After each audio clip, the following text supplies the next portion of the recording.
Hello students, हम लोग पढ़ रहे हैं फिजियोलॉजी। और फिजियोलॉजी की लास्ट क्लास में हम लोगों ने पढ़ लिया था, रेस्पिरेशन पढ़ रहे थे। और रेस्पिरेशन में हम लोगों ने बताया था जो रेस्पिरेशन होता है वो 3 स्टेप्स में कंप्लीट होता है। कौन कौन सा? जो फर्स्ट था वो अपना क्या था, जो फर्स्ट स्टेप थी वो हमारी थी बाहरी श्वसन। सेकंड स्टेप थी वो थी आंतरिक श्वसन या उत्तकीय श्वसन। और जो थर्ड स्टेप था वो था अपना सेलुलर रेस्पिरेशन। बाहरी श्वसन को हम लोगों ने वापस से बता दिया था। जो बाहरी श्वसन होता है वो 2 स्टेप्स में कंप्लीट होता है, उच्छ्वसन और निश्वसन। अब हम बात करेंगे टाइप्स ऑफ रेस्पिरेशन की या रेस्पिरेशन के प्रकार।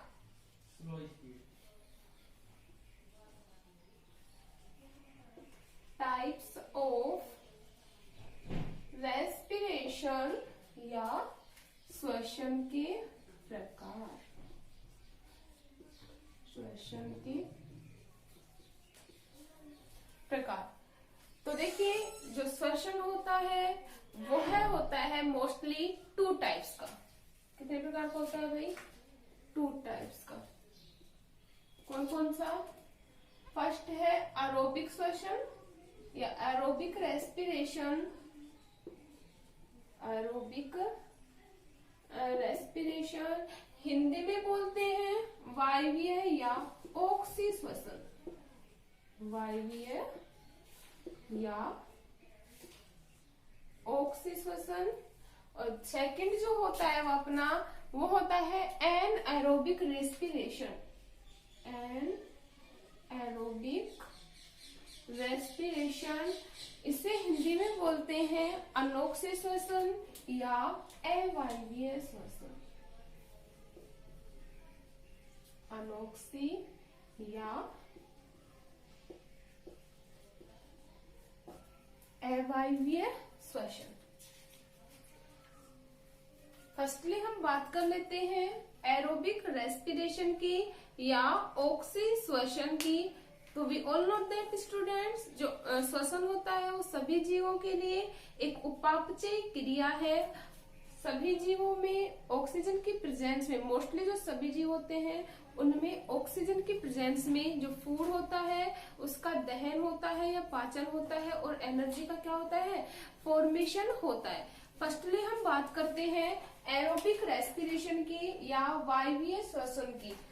हम बात लॉजिकली कर लेते हैं। बेसिकली बात करें वायवीय श्वसन मतलब किसकी प्रेजेंस में होगा? वायु की प्रेजेंस में या वायु की उपस्थिति में। वायु की उपस्थिति में होगा। वायु में मतलब in the presence of O2। किसकी प्रेजेंस में होगा? O2 की प्रेजेंस में होगा या ऑक्सीजन की प्रेजेंस में होता है। तो उसे क्या कहते हैं? एरोबिक रेस्पिरेशन या ऑक्सी श्वसन। अगर हम डेफिनेशन की बात करें तो वह श्वसन जो ऑक्सीजन की उपस्थिति में होता है उसे क्या कहते हैं? ऑक्सी श्वसन या एरोबिक रेस्पिरेशन कहते हैं। मोस्टली जो जीव होते हैं, जो सभी कोर्डेट्स जीव होते हैं, सभी स्तनधारी जो जीव होते हैं, उनमें कौन सा रेस्पिरेशन पाया जाता है भाई? ऑक्सी श्वसन पाया जाता है या एरोबिक रेस्पिरेशन पाया जाता है। किसकी प्रेजेंस में हो रहा है? O2 की प्रेजेंस में हो रहा है। O2 की प्रेजेंस में होने के कारण इस श्वसन के द्वारा जो एनर्जी का फॉर्मेशन होता है वो अधिक होता है। क्यों? क्योंकि इसमें जो भोजन होता है उसका कंप्लीटली डाइजेशन हो जाता है या पूर्ण रूप से दहन या पाचन होने के कारण जो एनर्जी होगी वो क्या होगी? ज्यादा बनेगी। ठीक है, तो ये क्या था अपना एरोबिक रेस्पिरेशन। क्योंकि हम जानते हैं फूड से हमें क्या मिल रही है? एनर्जी। और जब कंप्लीटली फूड का दहन होगा तो एनर्जी का फॉर्मेशन भी क्या होगा? ज्यादा होगा। तो इसे ही क्या कह रहे हैं? Aerobic respiration. और एनर्जी क्या होगी? मोर।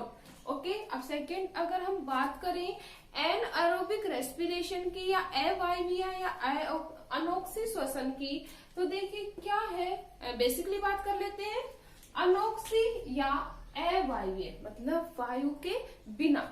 वायु के बिना। तो इस प्रकार का जो श्वसन होता है वो किसकी एब्सेंस में होता है? वायु की एब्सेंस में। या वायु की अनुपस्थिति में होता है। वायु मतलब हम बोल सकते हैं O2 की एब्सेंस में या ऑक्सीजन की अनुपस्थिति में होता है, क्या कहलाएगा?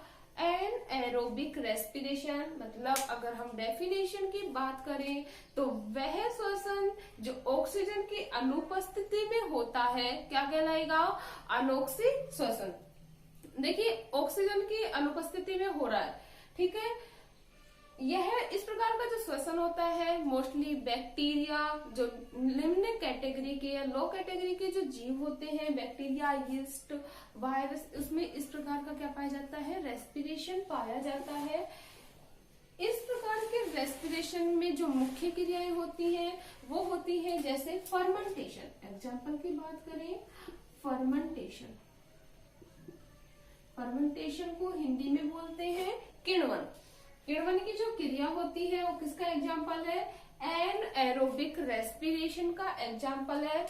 किण्वन में जैसे हम बात करें एल्कोहल का निर्माण, एल्कोहल का जो निर्माण होता है वो एक एन एरोबिक रेस्पिरेशन का बेस्ट एग्जाम्पल है, जो O2 की किसमें होगा? एब्सेंस में होता है। क्लियर है भाई इतना? नेक्स्ट अगर हम बात करें कि जो एन एरोबिक रेस्पिरेशन है, इस O2 की एब्सेंस में होने के कारण जो फूड होता है उसका पूर्ण रूप से दहन नहीं होता। पूर्ण रूप से फूड का दहन नहीं होने के कारण जो एनर्जी होती है उसका फॉर्मेशन क्या होगा? कम। एनर्जी का जो फॉर्मेशन होता है या एनर्जी का जो निर्माण होता है वो क्या होगा? कम। किसकी कंपेयर में? एरोबिक रेस्पिरेशन की कंपेयर में। इतना क्लियर है? अब हम इसे रिएक्शन के द्वारा समझ लेते हैं। फर्स्ट हम बात करेंगे एरोबिक रेस्पिरेशन की, एरोबिक रेस्पिरेशन की या वायवीय या ऑक्सीश्वसन की रिएक्शन के बारे में बात करते हैं। तो एरोबिक रेस्पिरेशन की जो रिएक्शन होगी हम लोग जान रहे हैं किसकी वजह से? फूड का डाइजेशन। और जो एनर्जी होती है वो हमें किसके रूप में मिलती है? कार्बोहाइड्रेट और या ग्लूकोज के रूप में। C6H12O6 क्या है ये? Glucose molecule. किसकी प्रेजेंस में होगा एरोबिक रेस्पिरेशन? O2 की प्रेजेंस में। 6 मॉलिक्यूल क्या लेते हैं? O2। तो क्या बनेगा? 6CO2